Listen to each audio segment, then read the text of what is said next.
ओम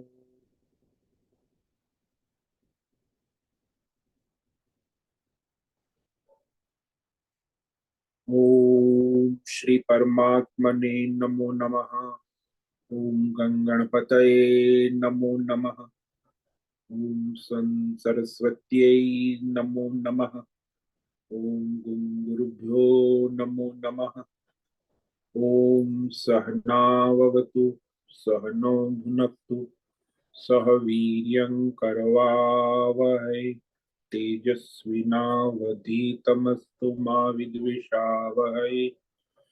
ओम शांति शांति शांति। सदाशिव समारंभम शंकराचार्य मध्यमाम अस्मदाचार्य पर्यंताम वंदे गुरु परंपरा।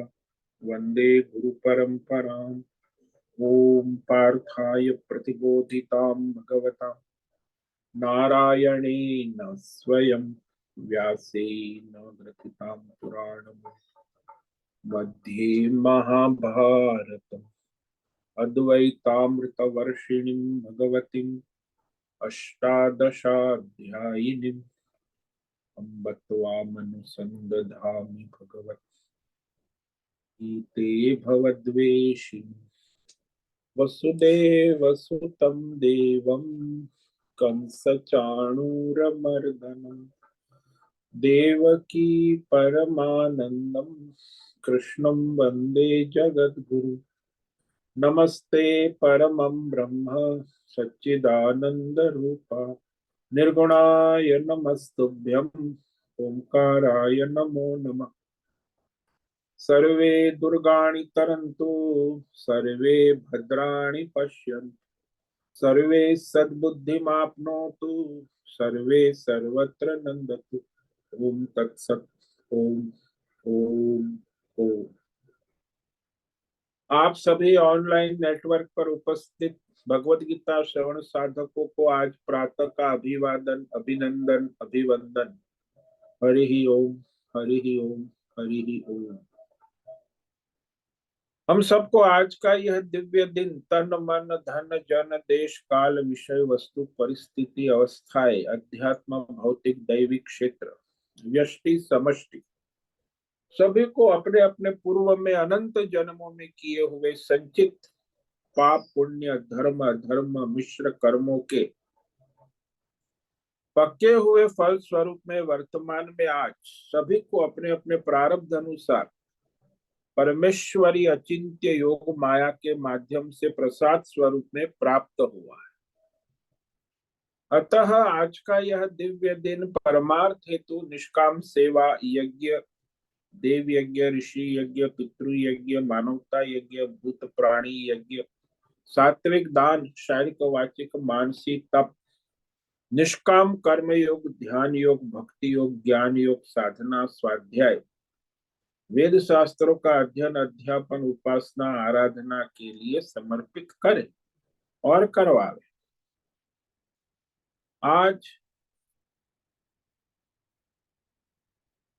विक्रम संवत 2080 फाल्गुन मास शुक्ल पक्ष की चतुर्थी तिथि है।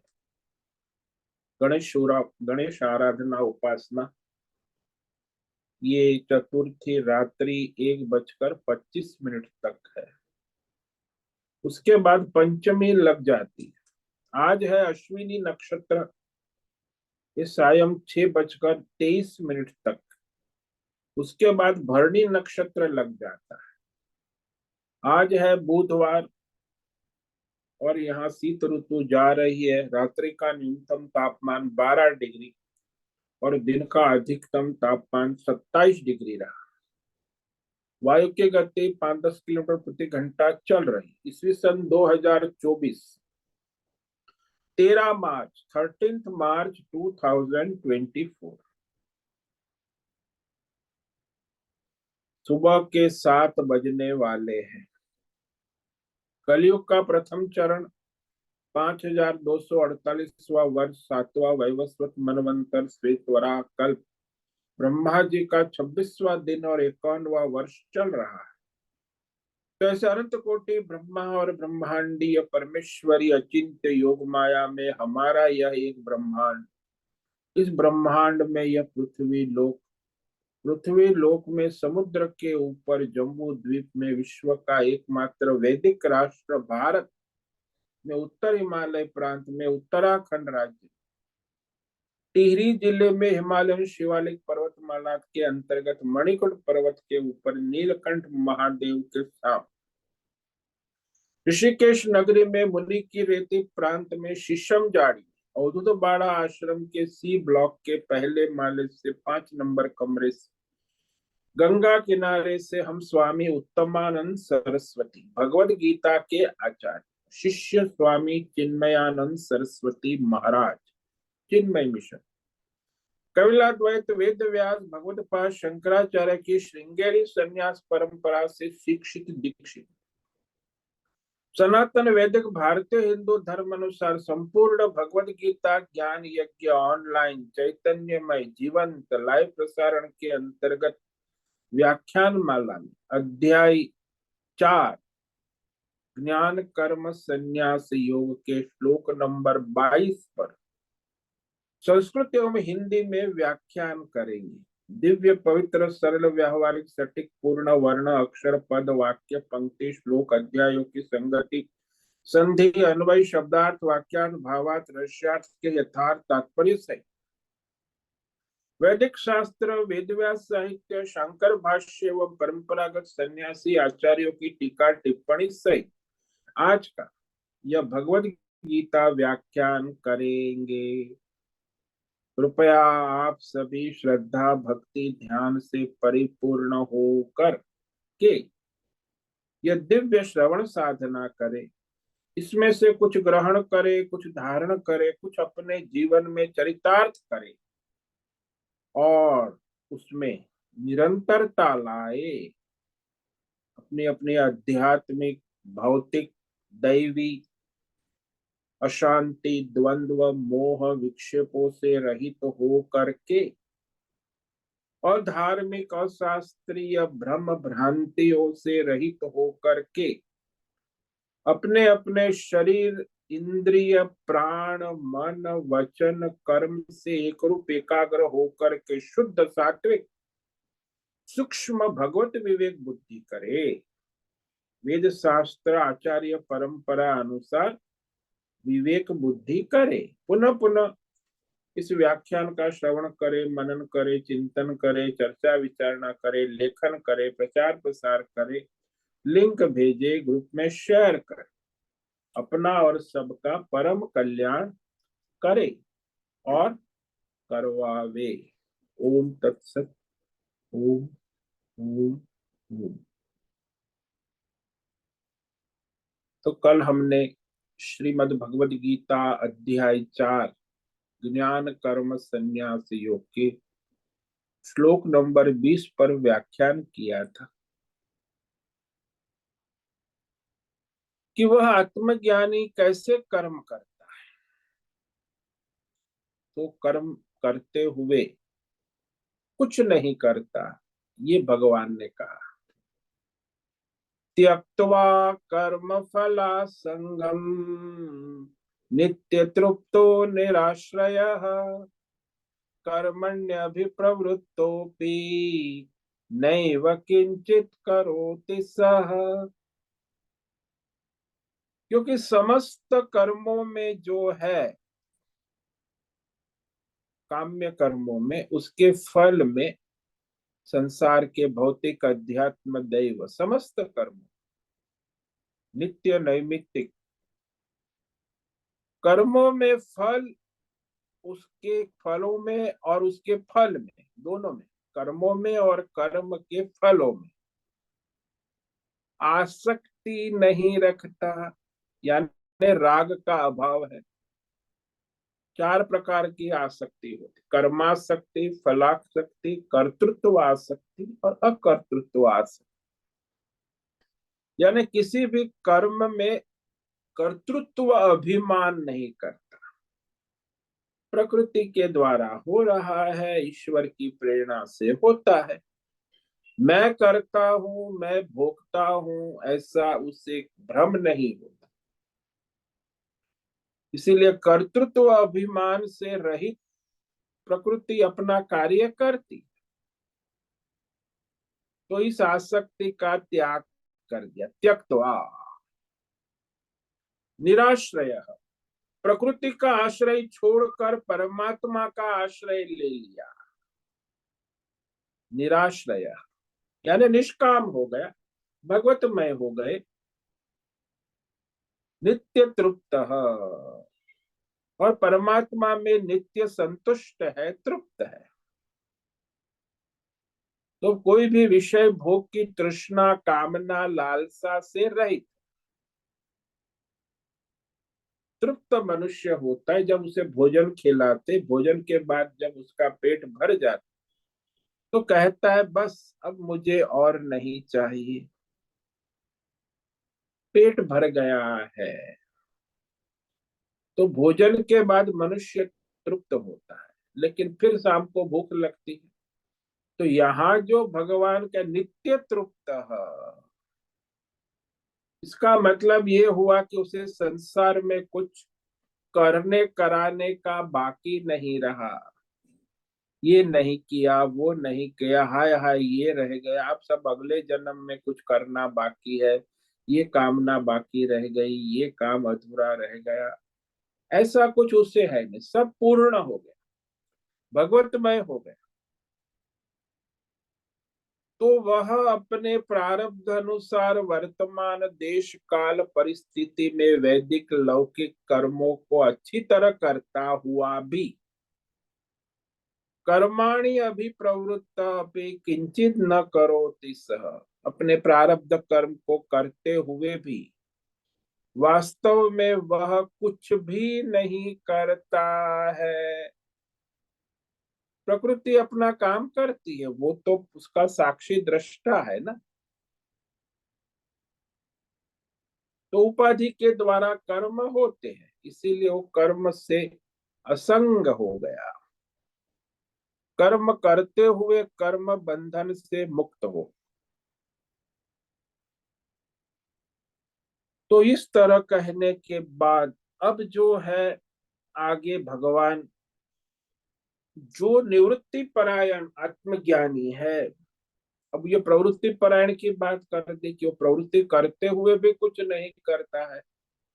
अब वो निवृत्ति परायण आत्मज्ञानी जिसका प्रारब्ध निवृत्ति है, तो केवल शरीर निर्वाह के लिए कर्म करता हुआ उसे भी कोई कर्म बंधन नहीं लगता, न पाप लगता है न पुण्य लगता है, सारे कर्म बंधनों से मुक्त है। उसी को तो जीवन मुक्त कहते हैं ना। तो ये अब आगे कहते कि कैसे वो अपने शरीर निर्वाह संबंधी कर्म करता हुआ वह आत्मज्ञानी कर्म बंधनों से मुक्त रहता है।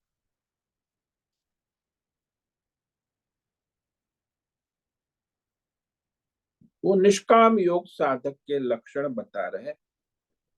यदृच्छालाभ संतुष्टो द्वंद्वातीतो विमत्सरः समसिद्धावसिद्धौ च कृत्वापि न निबध्यते। तो वह, उसका अंतकरण इंद्रिया मन बुद्धि सब भगवतमय हो चुका है, सारे संग्रह परिग्रह का त्याग कर दिया है, कोई आशा कामना नहीं है, केवल शरीर निर्वाह संबंधी कर्म करता हुआ पाप पुण्य कर्म बंधनों से मुक्त रहता है। कुर्वन् अपि नाप, तो ये भगवान 21वें श्लोक में कह दिया। अभी यहाँ 22वें श्लोक में वही उसको विशेष कह रहे कि प्रारब्ध कर्म करते हुए जीवन निर्वाह के कर्म से वह पाप पुण्य को प्राप्त नहीं होता है। यद यदृच्छा लाभ संतुष्ट, यदृच्छा यानी कोई भी कामना संकल्प के बिना प्रारब्ध के अनुसार अपने आप देश काल विषय वस्तु व्यक्ति परिस्थिति प्राप्त होती है तो उससे वह संतुष्ट रहता है।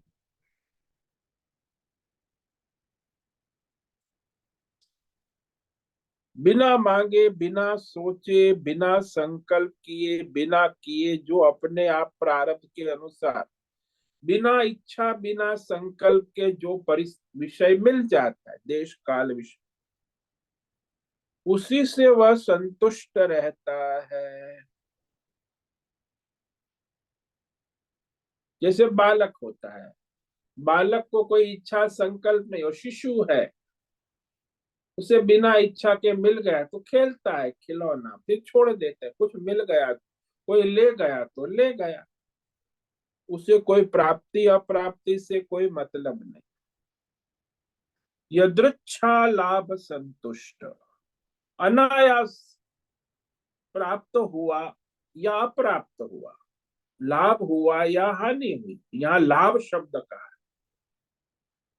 तो लाभ से भी संतुष्ट रहता है हानि से भी संतुष्ट रहता है कि जैसा प्रभु की इच्छा। दूसरा कहा द्वंद्वों से शोक नहीं करता, द्वंद्वातीत, यानी सुख दुख मान अपमान अनंत द्वंद्व है ना, लाभ हानि जय पराजय मान अपमान, कितने द्वंद्व है संसार में, अमीरी गरीबी, तो सारे द्वंद्वों से रहित है, शोक विषाद हर्ष शोक से रहित रहता है। तो मनुष्य को द्वंद्व सुख होता है तो हर्ष होता है, दुख होता है तो शोक होता है, वो भी आपस में मिले हुए द्वंद्व है। सुख से किसी को शोक नहीं होता, सुख से हर्ष होता है और दुख से शोक होता है, तो ऐसे ही ये द्वंद्व भी आपस में मिले हुए, तो सारे द्वंद्वों से अतीत कहा भगवान, द्वंद्वातीत, यानी सारे द्वंद्व आते हैं जाते हैं, तो हम बैठे आराम से, प्रकृति अपना काम करती। जैसे कोई तीर्थ यात्रा में चला है तो द्वंद्व आते हैं, लेकिन उसकी यात्रा में वो आगे चलता है, निर्द्वंद्व। फिर कहा विमत्सर, विमत्सर का मतलब होता है ईर्ष्या का सर्वथा अभाव है। आजकल तो जमाना ईर्ष्या मतलब कंपटीशन है, तुम आगे निकल गए तो आगे कैसे जा सकते हो, मैं आगे जाऊंगा, तो एक दूसरे को खींचना तानना, स्कूल में कॉलेज में आजकल तो बड़ी कंपटीशन हो, तो उसी को मत्सर कहते हैं कि उसे किसी के प्रति ईर्ष्या नहीं है, न कोई की प्रगति से उसे कोई जलन है, उसका नित्य संतुष्ट है अपने आप से, यानी नो कंपटीशन। आत्मज्ञानी की किसी के साथ कोई कंपटीशन नहीं, कोई ईर्ष्या नहीं है, कोई शत्रुता नहीं है, अपने आत्म स्वरूप में संतुष्ट है। और विमत्सर के बाद सिद्ध व सिद्ध चौथा, कि कुछ भी करेंगे तो कोई सफलता निष्फलता तो मिलेंगी, लाभ हानि होगा, तो कामना संकल्प रहित लाभ की सिद्धि या लाभ हानि असिद्धि में समत्व रखता है, लाभ अलाभ सफलता निष्फलता प्रारब्ध के अनुसार आते हैं जाते हैं,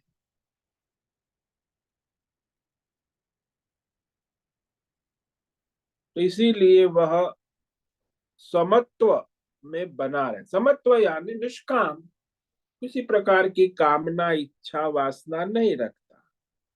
समभाव समदृष्टि भगवत दृष्टि, साक्षी भाव में रहता है, भगवत भाव में रहता है, तो वह अपने प्रारब्ध कर्म करता हुआ उससे नहीं बंधता है। कृत्वापि न निबध्यते, प्रारब्ध है इस अनुसार चलता है। तो शास्त्र के अनुसार, धर्म के अनुसार, वेद के अनुसार, प्रारब्ध के अनुसार नित्य सदा सर्वत्र अपना कर्म बंधन से मुक्त रहता है।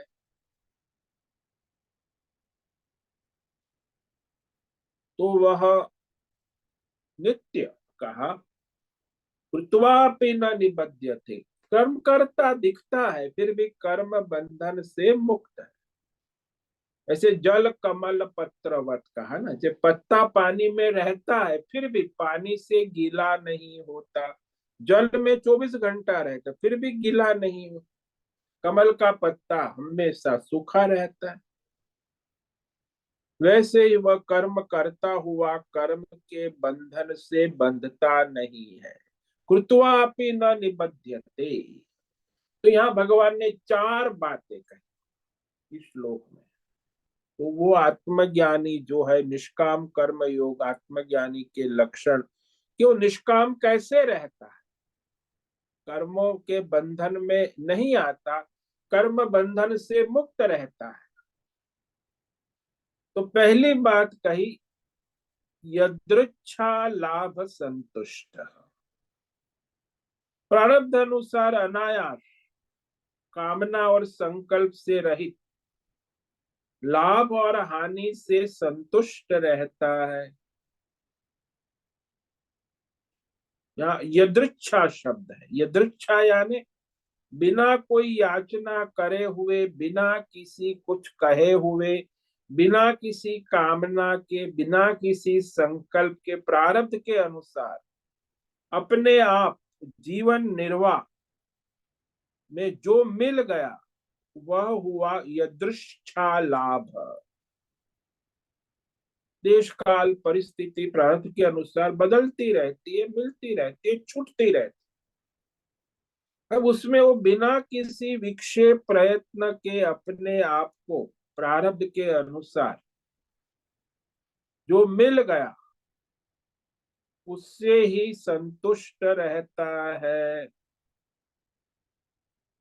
जैसे बालक है, शिशु है, वो भी अपने आप बिना जो मिल गया उससे संतुष्ट रहता।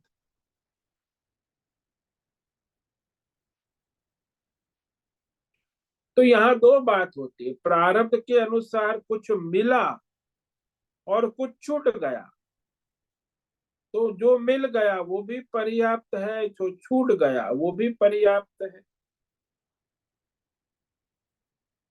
तो उससे अतिरिक्त और किसी भौतिक अध्यात्म दैव विषयों की कामना इच्छा संकल्प या आवश्यकता का अनुभव नहीं करता है।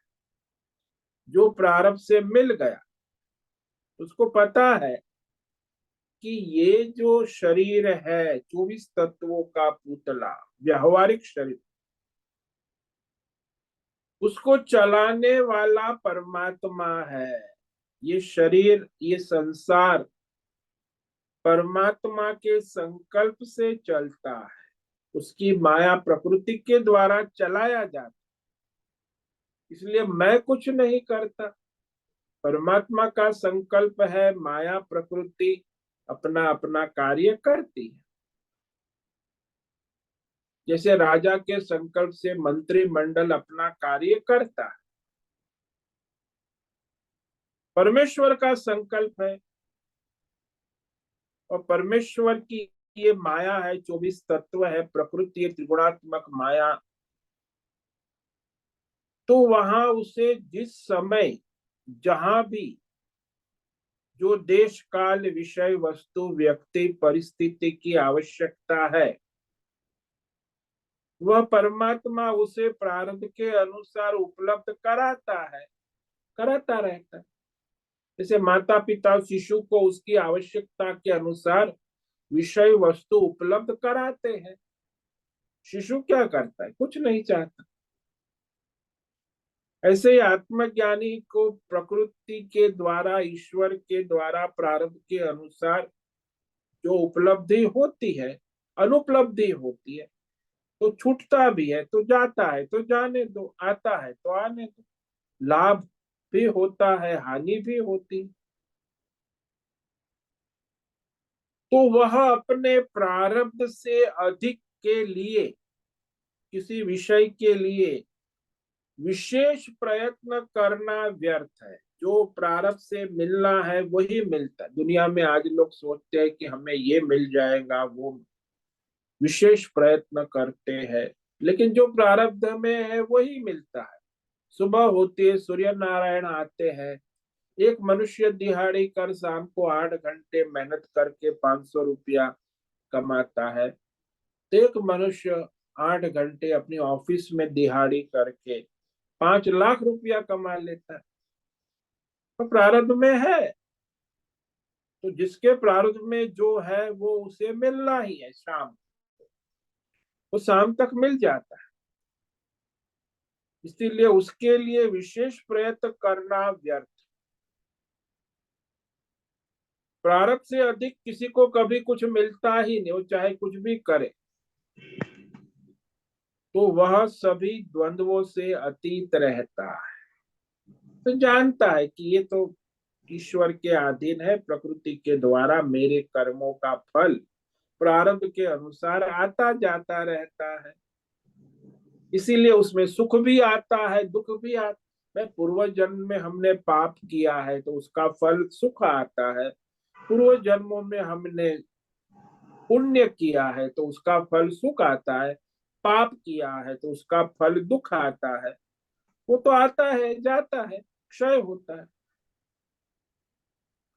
तो सभी द्वंद्वों से वह द्वंद्वातीत कहा भगवान ने। अतीत का मतलब है कि पार हो गए हैं, जी आराम से बैठे हैं, द्वंद्वों से विचलित नहीं होते। तो वह द्वंद्व जो है, कहते हैं ये जोड़ी, इस संसार में माया की जोड़ी अद्भुत है। सर्दी गर्मी, भूख प्यास, मान अपमान, ठंडी गर्मी, अमीरी गरीबी, लाभ हानि, जय, गिनते जाओ, हजारों अनंत द्वंद्व है।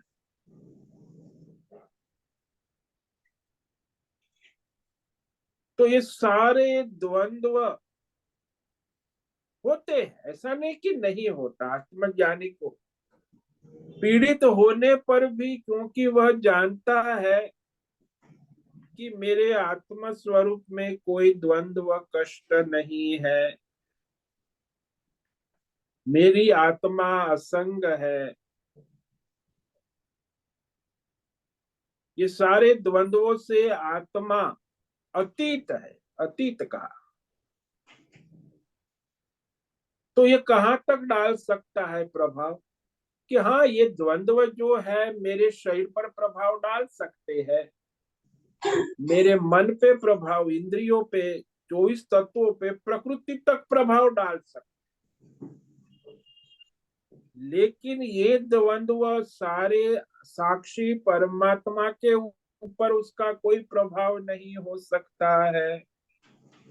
और मैं परमात्मा साक्षी स्वरूप हूं। तो स्वयं के परमार्थ स्वरूप साक्षी आत्मा स्वरूप में वह सदा सर्वत्र रहता। तो ये जो अतीत का मतलब है, सारे द्वंद्व आते जाते रहते हैं, उससे वह असंग रहते हैं। द्वंद्व तो आएंगे प्रारब्ध के अनुसार, लेकिन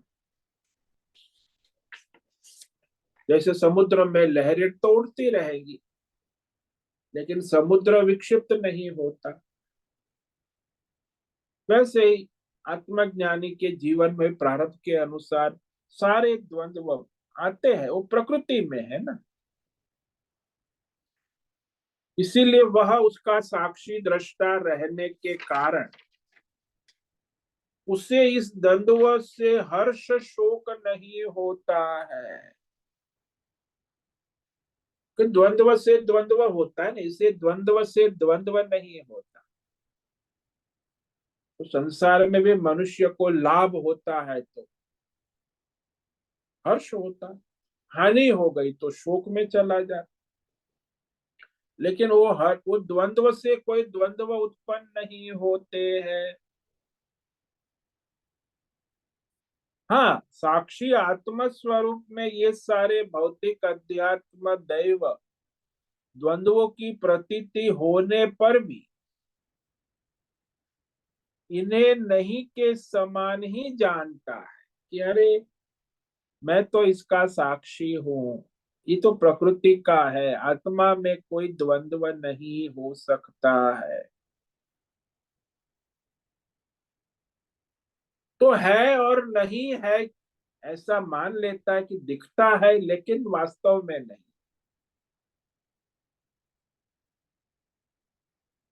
जैसे वो एक्टर है, सुखी दुखी दिखता है पात्र उपाधि के द्वारा, लेकिन पात्र उपाधि के सुख दुख से वो एक्टर सुखी दुखी नहीं हो रहा है। हाँ, पात्र उपाधि जो देवदत्त भिखारी की कर रहा है उसमें वो सुखी दुखी हो रहा है, लेकिन वो प्रकृति है, प्रारब्ध है, उपाधि है। उपाधि के सुख दुख से, पात्र के सुख दुख से कलाकार कभी सुखी दुखी नहीं होता है। उसे सभी द्वंद्वों से विचलन संभव नहीं है। सारे द्वंद्व जो है उपाधि में है, प्रकृति में है, पात्र में है। कलाकार में कोई द्वंद्व बंद नहीं है।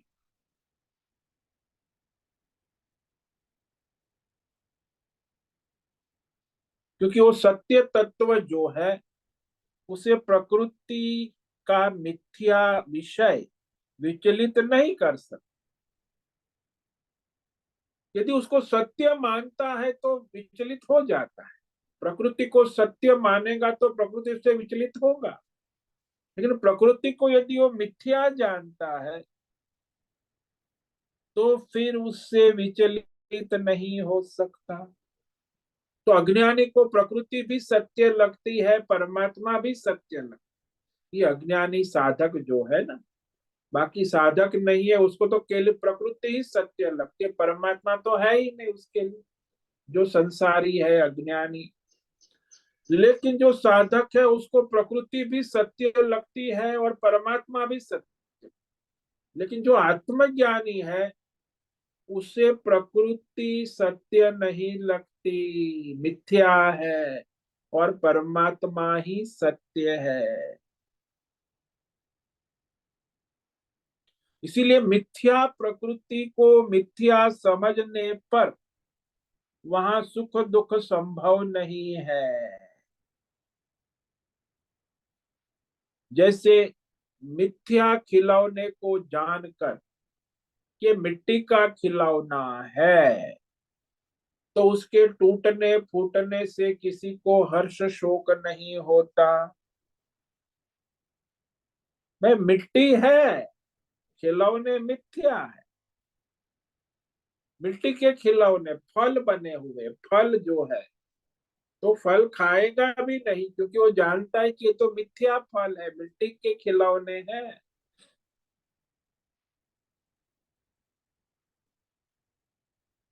इसलिए जिसने मूल तत्व को जान लिया तो फिर मिथ्या विषयों की प्रकृति विकार द्वंद्व से वो विचलित नहीं हो सकता है। जैसे जिसकी बुद्धि सुवर्ण तत्व में स्थिर हो गई है उसे गहनों के विकार और प्रकार से कोई बंधन नहीं होता। गहनों में विकार है, छोटे बड़े है, उसकी वजन कम ज्यादा है, उसमें द्वंद्व है। सारे द्वंद्व गहनों में है, आभूषणों में है, सुवर्ण निर्द्वंद्व। सुवर्ण तत्व को जो देखता है उसे कोई द्वंद्व नहीं है। तो इस तरह वह आत्मज्ञानी जो है, वो आत्मज्ञानी सन्यासी यति ही होता है। तो वह निर्द्वंद्व विमत्सर का, विमत्सर विशेष रूप से मात्सर्य से रहित, मात्सर्य, ये मात्सर्य दुनिया का सबसे बड़ा रोग है मानव जात का। मात्सर्य क्या है? हमारे आसपास दूसरे लोगों की उन्नति प्रगति को सहन न करना और स्वयं ही वह उन्नति प्रगति चाहना, ये बड़ा आश्चर्य। दूसरों की उन्नति प्रगति सहन न करना और स्वयं वो उन्नति प्रगति चाहना, इसको मत्सर्य।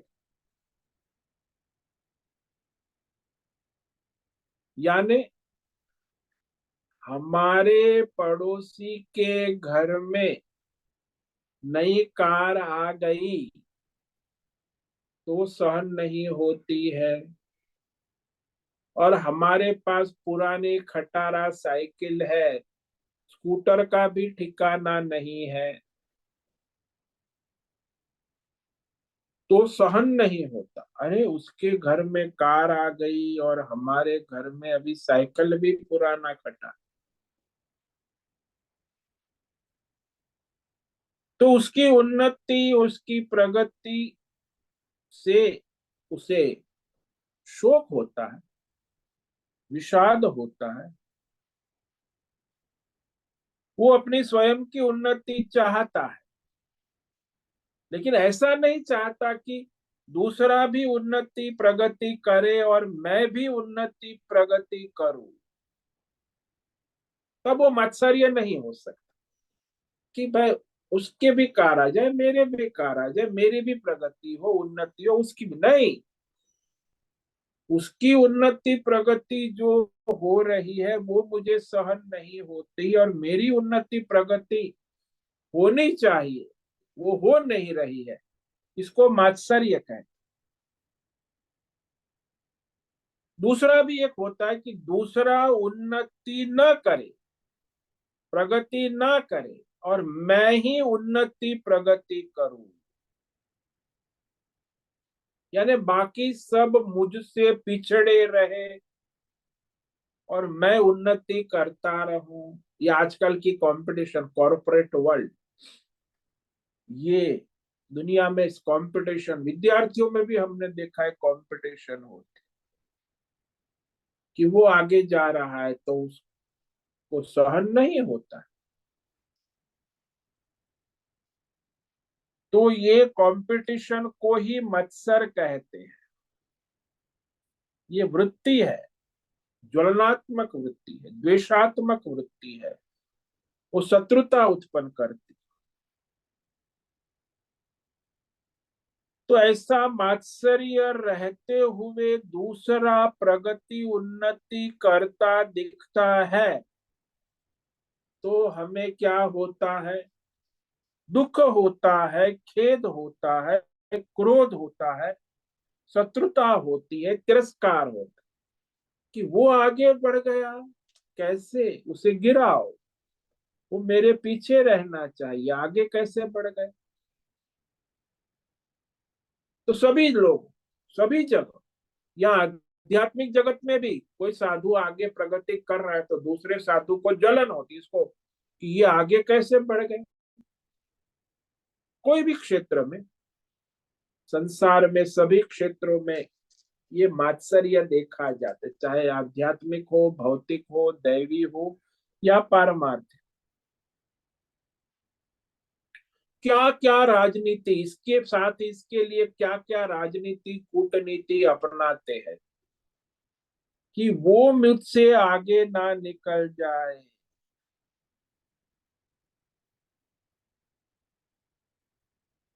तो उसके प्रति विरोध की भावना उत्पन्न रहती है, द्वेष उत्पन्न होता है, शत्रुता उत्पन्न होती है। आप देखो व्यष्टि समष्टि सब जगह ये है। ये राजनीतिक पार्टियां भी, किसी की प्रगति होती है तो दूसरी पार्टियां देखो कितना द्वेषात्मक वाणी बोलती है। ये सारा होता ही है व्यष्टि समष्टि, विरोध की भावना उपजती, समर्थन की भावना नहीं कि भाई आपने अच्छा किया है। अरे क्या किया, कुछ नहीं किया आपने, आप चोर हो, आपने देश का कुछ भला नहीं किया, हमने ही, कांग्रेस ने ही सारा भरा। तो बस विरोध भी कर, कितनी क्रूर भावना, द्वेष भावना, समष्टि राजनीति। और व्यक्तिगत भी, परिवार में भी होता है, व्यक्ति में भी होता है। आजकल तो परिवार में भी ये राजनीति चलने लगी, एक दूसरे की प्रगति सहन नहीं होती। तो किसी की प्रगति उन्नति को स्वीकार करना और अपनी प्रगति उन्नति के बारे में विचार न करना कि जो प्रारब्ध है,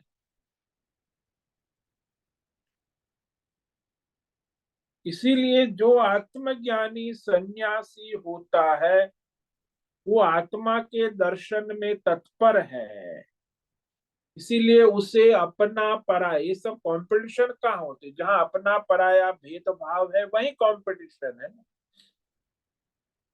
जैसे आपके शरीर में कभी आपकी हाथ पैर उंगली आंख नाक इंद्रियों की कंपटीशन नहीं होती, कि वो सब अपना एक है ना।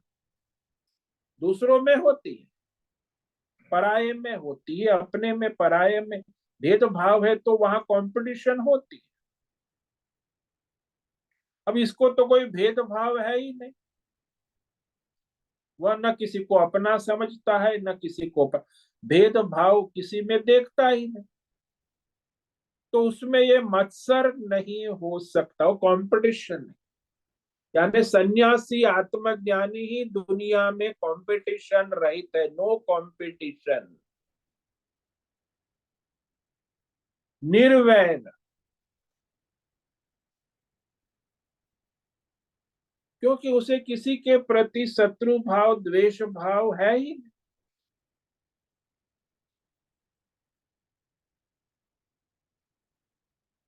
तो यहाँ विमत्सर का मतलब आचार्य ने निर्वैर बुद्धि कहा है, यानी द्वेष बुद्धि, शत्रु बुद्धि, भेद बुद्धि। तो वह आत्मज्ञानी सन्यासी है, यति है, उसका किसी के साथ कोई कंपटीशन नहीं है, कोई ईर्ष्या नहीं है, कोई भेदभाव नहीं है, कोई अपना पराया नहीं, कोई राग द्वेष नहीं है, वह सब भगवान का है।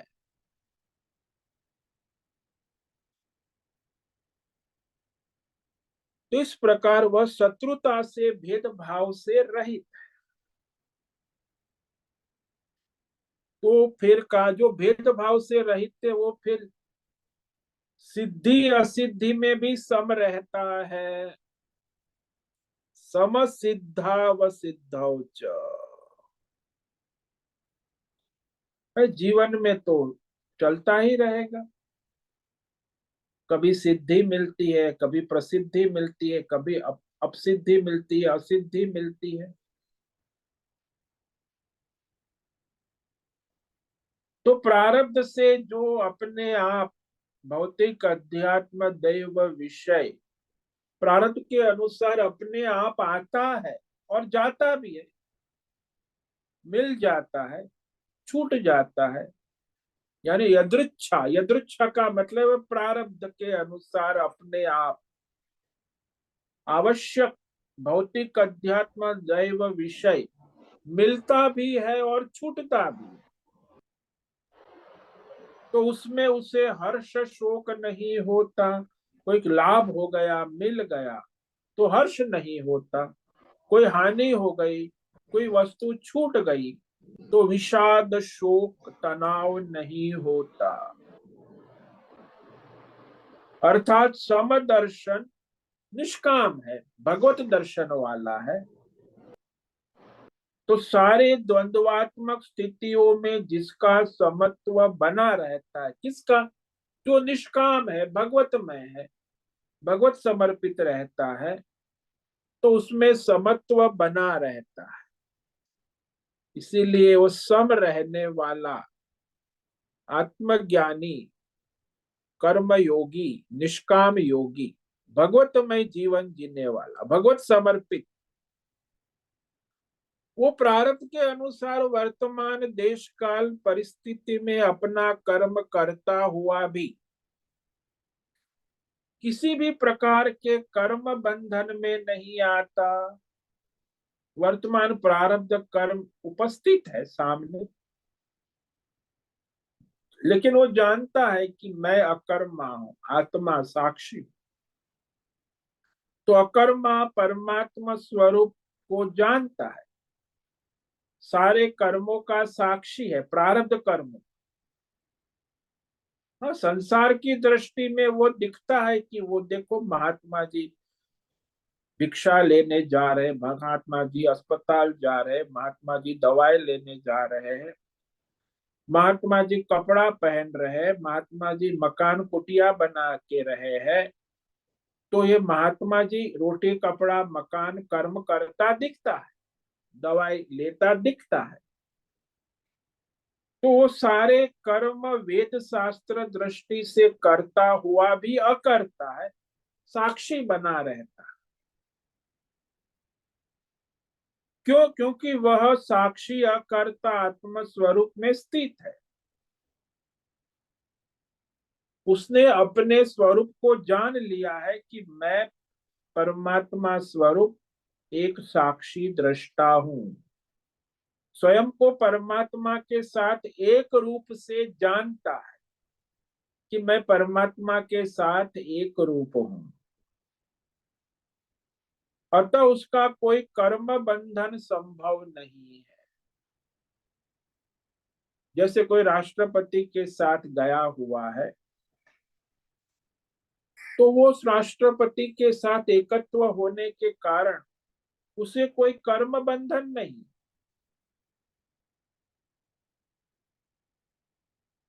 उसका कोई कर्म साक्षी रूप से होता है।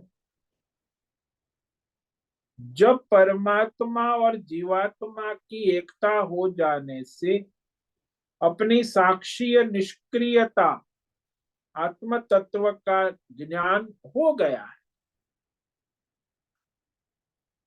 जैसे राष्ट्रपति के साथ एकत्व करने वाली उसकी धर्म पत्नी, वो उसके साथ रहती है साक्षी दृष्टा,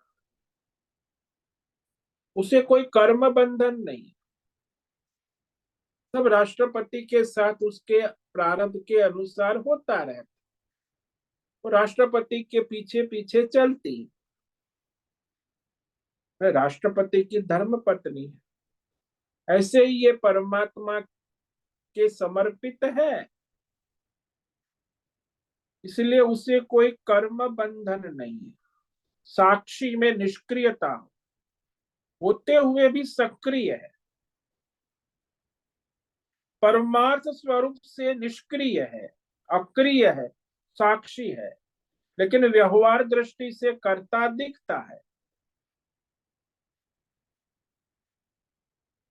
उस कर्ता भाव किए जाने पर भी कर्म जो है उसे बंधन नहीं है।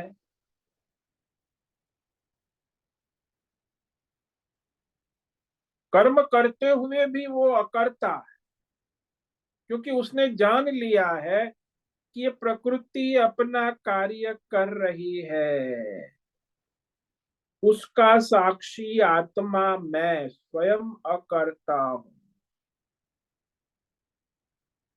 और मेरी सत्ता से ये प्रकृति काम कर रही। प्रकृति के 24 तत्व शरीर इंद्रिय प्राण मन बुद्धि सारा जो है मेरी सत्ता से काम कर रहे हैं।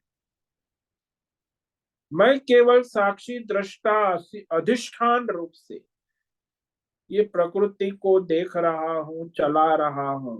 इसलिए कर्म करने न करने का कोई प्रयोजन ही नहीं रह जाता।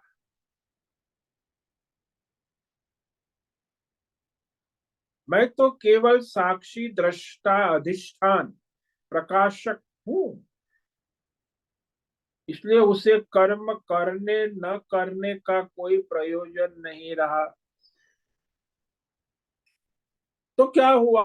आत्मज्ञानी के जो कर्म है स्वाभाविक रूप से प्रारब्ध अनुसार, प्रारब्ध कर्म कर्ता दिखता है, लेकिन वो उसका साक्षी है, साक्षित्व प्राप्त है उसे। तो उसके आत्म स्वरूप में तो कोई कर्म है ही नहीं, प्रकृति में है, शरीर में, इंद्रियों में। तो प्रारब्ध कर्म निमित्त जो कर्म है, लौकिक हो या वैदिक हो, धर्म हो, उसका त्याग ग्रहण नहीं करता। तो प्रारब्ध के अनुसार लौकिक कर्म आ गया, वैदिक कर्म आ गया, तो वो कर लेता है, उसमें कोई आग्रह अठाग्रह दुराग्रह नहीं करता।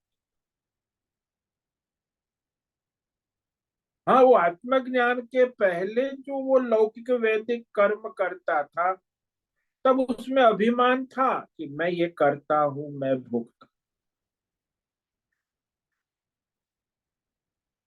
लेकिन जब ज्ञान हो गया, तो फिर वह शरीर मन इंद्रिय प्रकृति कार्य करती है,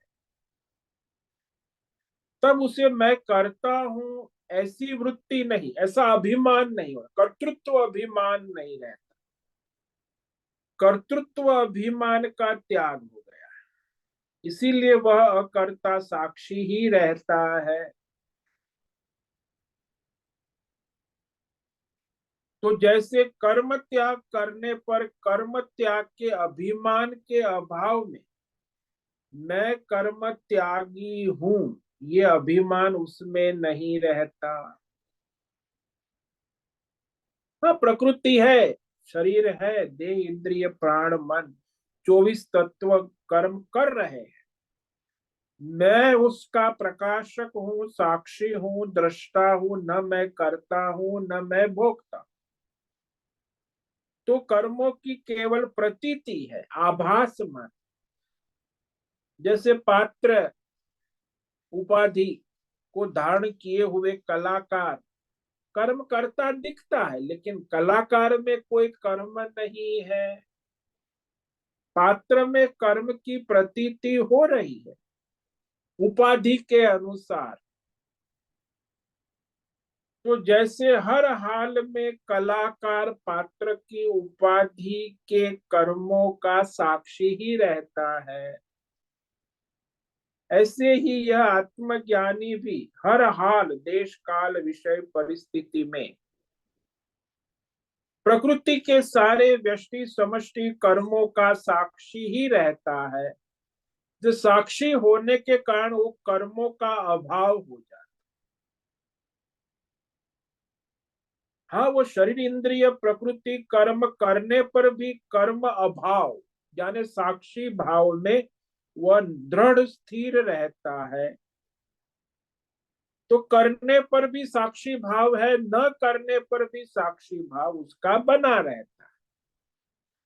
इसलिए फिर सफलता निष्फलता द्वंद्व, ये सारा जो है प्रारब्ध के अनुसार प्रकृति के विकार, उसमें सारा लाभ हानि जय पराजय सुख दुख जन्म मरण, सारे द्वंद्व आते जाते रहते। सब करता है, करता हुआ भी न बध्यते, वह उस कर्मों के बंधन से नहीं बांधा जाता,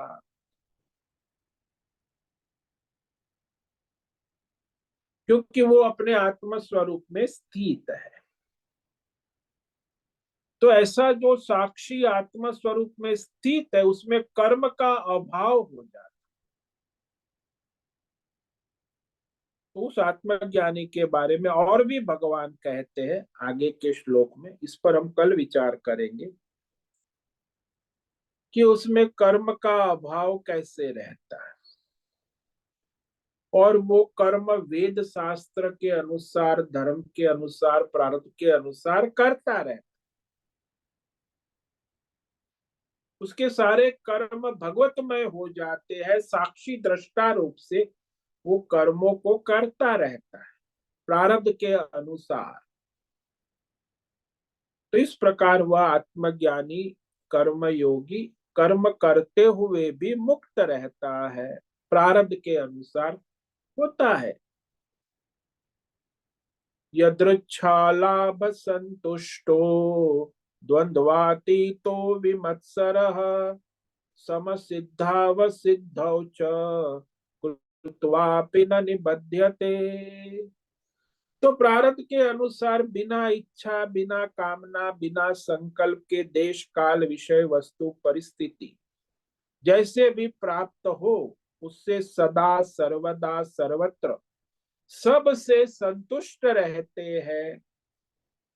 विमत्सरः, किसी से ईर्ष्या नहीं है। किसी की प्रगति उन्नति हो, ईर्ष्या भी नहीं, हर्ष भी नहीं है, शोक भी नहीं है। किसी की अधोगति दुर्गति से शोक भी नहीं, कि वो उसका कर्म है। कोई कंपटीशन नहीं, कोई प्रतियोगिता नहीं। तो कंपटीशन यानी ईर्ष्या का सर्वथा अभाव हो गया है। और सारे द्वंद्व जो है उससे अतीत का, अतीत यानी साक्षी दृष्टा, ये द्वंद्व आते जाते रहते। और फिर सिद्धि असिद्धि, भाई अनुकूलता प्रतिकूलता, सफलता निष्फलता, सभी प्रकार के द्वंद्वों में समत्व रहता है, यानी भगवत भाव बना रहे। तो वो निष्काम योगी है ना, भगवतमय रहता है। इसीलिए कर्म करता हुआ भी उससे नहीं बंधता है, नहीं बांधा जाता है। तो यह आत्मज्ञानी है या कर्म योगी है, जो निष्काम कर्म करने वाला। उसके कर्म इस प्रकार होते रहते। ओम नमो नारायणाय, ओम नमो नारायणाय, ओम नमो नारायणाय, ओम नमो नारायणाय, ओम नमो नारायणाय। कायेन वाचा मनसेन्द्रियैर्वा बुद्ध्यात्मना वा प्रकृते स्वभावात् करोमि यद्यत् सकलं परस्मै नारायणायेति समर्पयामि। ओम सर्वे भवन्तु सुखिनः, सर्वे सन्तु निरामया, सर्वे भद्राणि पश्यन्तु, मा कश्चित् दुःखमाप्नुयात्। अस्तु मा सद्गमय, तमसो मा ज्योतिर्गमय, मृत्योर्मा मृतंगमय। ओम पूर्णमद पूर्णमिदं पूर्णात् पूर्णमुदच्यते, पूर्णस्य पूर्णमादाय पूर्णमेवावशिष्यते। ओम शांति शांति शांति। शंकरं शंकराचार्यं केशवं बादरायणं सूत्र भाष्य कृतो वंदे भगवन्तौ पुनः पुनः। ईश्वरो गुरुरात्मेति मूर्ति भेद विभागे व्योमवद्व्याप्त देहाय दक्षिणामूर्तये नमो नमः। ओम गुं गुरुभ्यो नमो नमः। ओम तत्सत् ब्रह्मार्पणमस्तु। ओम ओम ओम।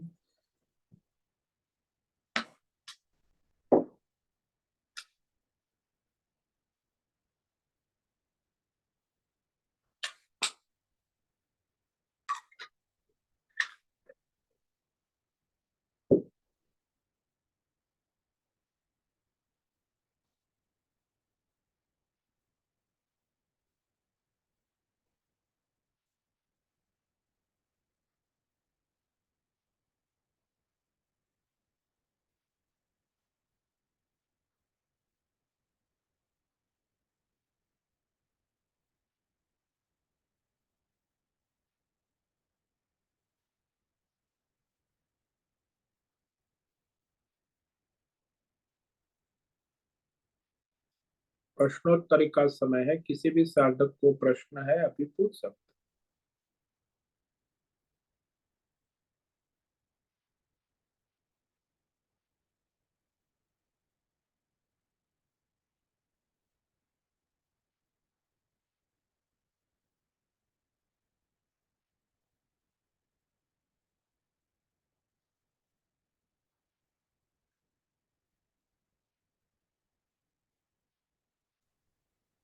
हरि ओम हरि ओम स्वामी जी। हरिओम भद्रेश बोलो। स्वामी जी, ज्ञानी जो है वो साक्षी अवस्था में प्रारब्ध अनुसार कर्म करता है। हाँ, धर्म के अनुसार, शास्त्र के अनुसार। वो तो उसका पुरुषार्थ हुआ ना, धर्म शास्त्र के अनुसार तो पूछा था, प्रारब्ध जो है वो तो आएगा ही। हाँ, वो तो आएगा, जो प्रारब्ध है उसके बाद उसका जो पुरुषार्थ है वो धर्म है, शास्त्र है, परंपरा है। तो तो ज्ञानी जो है वो साक्षी अवस्था में भी पुरुषार्थ तो करता ही है। हाँ, प्रारब्ध के अनुसार उचित धर्म पुरुषार्थ, शास्त्र पुरुषार्थ करता है।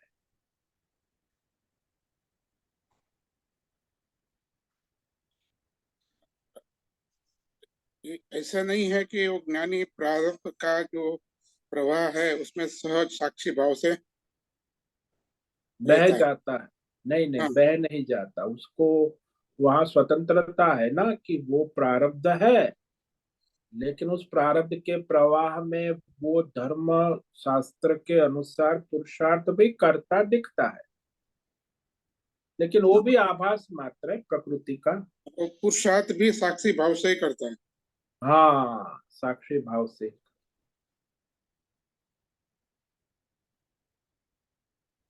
इसलिए उसको कर्म बंधन नहीं हो सकता। हम्म, उसमें कोई कर्ता भाव नहीं होता है। हाँ, कर्तृत्व अभिमान नहीं है। कर्ता भोक्ता ये दोनों नहीं से नहीं। मुक्त है। हाँ, वो द्वंद्व से मुक्त है।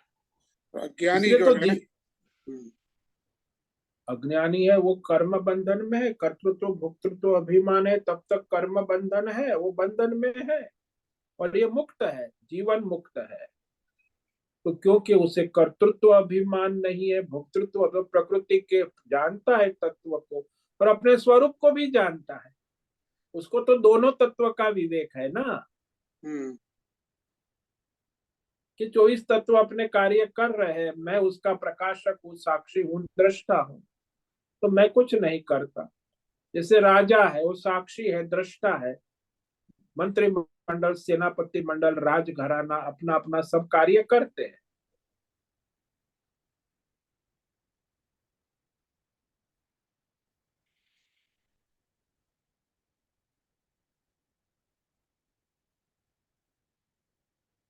और वो प्रारब्ध जो है उसको पूरा करते हैं शरीर का। हाँ, प्रारब्ध में कोई रिएक्शन नहीं है कि ये मुझे पसंद नहीं है, ये पसंद है, ये अच्छा है, ये बुरा है। जो प्रारब्ध है सो है, अनुकूल है, प्रतिकूल है, सुख है, दुख है, मान है, अपमान है, ये तो सब होता ही रहेगा। तो ये जो प्रारब्ध है स्वामी जी वो खाली बाहर से नहीं आता ना, अंदर से भी आता है ना। हाँ, तो प्रकृति है, प्रारब्ध है, तो व्यष्टि समष्टि सब साथ में ही तो चलता है ना, अलग थोड़ी होता। हम्म, अंदर भी आपका संचित कर्म से ही आ रहा है ना, भगवान ने हम्म, निर्धारित किया है, हम्म, ईश्वर का संकल्प है। हम्म। कि जैसे अब हमें अंदर से कोई विचार आता है तो वो प्रारब्ध के कारण ही आता है ना, ऐसा प्रारब्ध है हाँ इसलिए जी, ऐसा हाँ होता जी, हाँ जी। तो आपको स्वप्न आता है, वो भी स्वप्न भी आपका प्रारब्ध है। है। अच्छा, सपना भी प्रारब्ध है। हाँ जी। तो अंदर से जो भी आता है और बाहर से भी जो भी आता है सब प्रारब्ध है। हाँ हाँ, 24 तत्व प्रकृति में भीतर बाहर से जो भी हो रहा है आपके जीवन में, देश काल परिस्थिति अवस्था वस्तु व्यक्ति परिस्थिति, आता है और जाता है, दोनों आपका प्रारब्ध।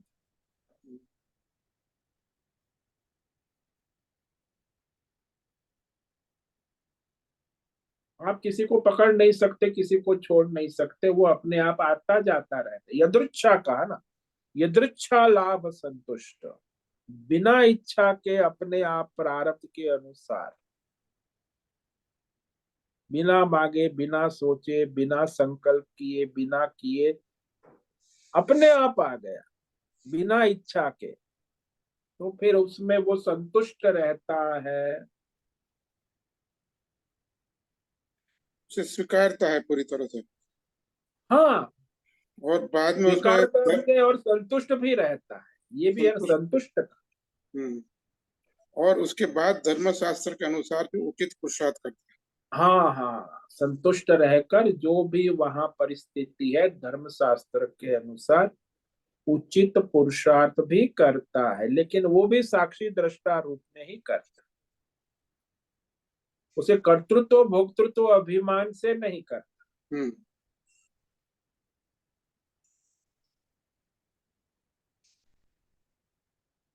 इसलिए उसे हर्ष शोक नहीं होता, द्वंद्व नहीं होता ना, इसलिए वो द्वंद्वातीत कहा। और वो प्रतीत भी होता है तो उसे वो असंग है। हाँ, असंग है, साक्षी है, दृष्टा है। लीला है उसकी। हाँ, बस लीला है, बालवत लीला है, प्रकृति की लीला है। जैसे बच्चा खिलौना खेलता है छोड़ देता है, उसे क्या, उसका कोई मतलब है क्या? तो प्रारब्ध का खिलौना है तो वो खेलता है, आया गया। प्रारब्ध का खिलौना अपने आप चलता रहता है जब तक शरीर है, संसार है।